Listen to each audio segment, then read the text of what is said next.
అంటే మీరు అన్ని వాస్తవాలు అసెంబ్లీలో పెడతాం చర్చిద్దామంటే సవాల్ చేస్తుంటే దమ్ముంటే ప్రతిపక్ష హోదా వస్తామని చెప్పి వాళ్ళు సవాల్ ఇస్తున్నారు. బుద్ధి ఉందా? ప్రతిపక్ష హోదా ఎవరు ఇస్తారా? ప్రజలు ఇస్తారు. నాకు ముఖ్యమంత్రి ఇస్తే నేను అసెంబ్లీకి వస్తానంటే నేను ముఖ్యమంత్రి ఎవరిస్తారు? ప్రజాస్వామ్యంలో ప్రజలు ఓట్లేస్తారు. ఏ పార్టీని ఎక్కడ కూర్చొని పెట్టాలో వాళ్ళు డిసైడ్ చేస్తారు.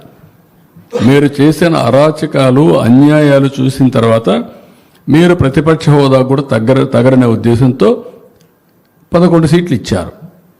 ప్రతిపక్ష పార్టీ కావాలంటే ఎన్ని సీట్లు కావాలి? 18 కావాలి. 18 ప్లస్ 19 కావాలి. 17.5 ప్లస్ 1 18.5 19 కావాలి. 19 ఉంటే వస్తుంది. అప్పుడు ఇవ్వరు. అది రైట్, హక్కు, ప్రజలిచ్చే అవకాశం, అది ప్రజలిచ్చే అధికారం. రాజకీయ ప్రభుత్వం ఇచ్చేది కాదు ఇవన్నీ. ఇంతకుముందు 94లో కాంగ్రెస్ పార్టీ ప్రతిపక్ష హోదా ఇవ్వలేదే. 26 మంది గెలిచారు. అప్పుడు ఇవ్వలేదు. ఎందుకు ఇవ్వలేదు? వాళ్ళు అడగలేది, మేము రావనలేదే వాళ్ళు. అప్పుడు వాళ్ళకు ప్రజాస్వామ్యం అంటే తెలుసు కాబట్టి. బెదిరిస్తే వచ్చేదనుకుంటే ఎట్టవుతుందండి?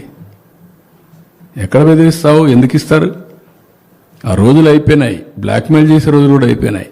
ఇంకా మళ్ళా గొలగరాయి డ్రామా, కోడికత్తి డ్రామా, గొడ్డల వేటు డ్రామా. గొడ్డల వేటు గుండెపోటు నేను నమ్మాలా? ఇప్పుడు నేను నమ్మాలా? నీళ్ళు ఇస్తే నీళ్ళు ఇవ్వలేదని నేను నమ్మాలా?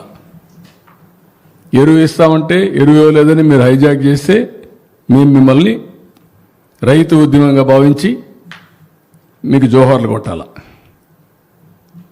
వాళ్ళు దగ్గర పెట్టుకొని పనిచేయండి. మీరు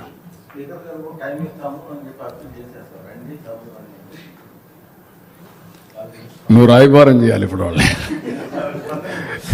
కాదు, మీరు రాయబారం చేయాలంటున్నా. ప్రజా సమస్యలపైన శ్రద్ధ ఉంటే ఇచ్చిన అవకాశాన్ని సద్వినియోగం చేసుకొని ఏ అవకాశం ఇచ్చినా ప్రజా జీవితంలో ఆ అవకాశంతోనే పనిచేసి ప్రజలు ఇచ్చిన అవకాశానికైనా కృతజ్ఞతలు తెలియజేయాలి. అంతేగాని వాళ్ళ మీద ఖర్చు పెట్టుకొని ఇలాంటి పనులు చేయడం కరెక్ట్ కాదు.